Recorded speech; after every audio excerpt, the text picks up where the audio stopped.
Well, I have noticed a change toward more spiritual interest. When I was teaching, my guru had me teaching from the age of 22, and there were mostly older people then, and it was not something they took very personally. A few did. Now many more people take it personally.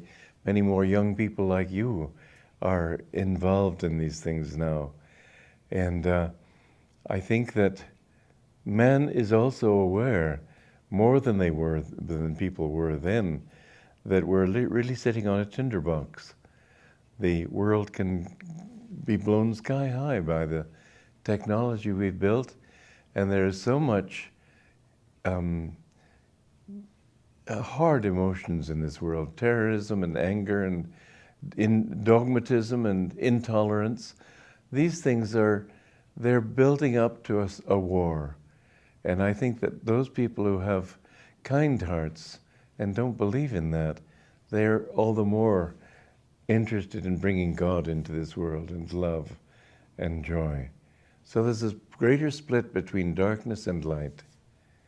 I think it will resolve itself finally in greater light, because we're living in an age now of energy. We've come to a new time when the old dogmas and fixed ideas about things and rules about things and so on, they no longer suit us. We feel that we have to reason our way to understanding. We have to realize, for instance, Zeno was an old Greek philosopher. He was a sophist, and he had two paradoxes. One was that you can't possibly cross a road, because to cross the road you have to go half of the distance. To cross the remainder you have to go half the distance. You'll never reach a point where you don't have to go half that distance before you can go the whole. Therefore you can never cross the road. That was one of his paradoxes.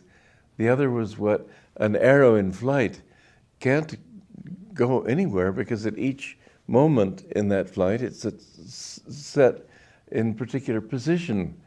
Therefore, how can it move if it's not moving?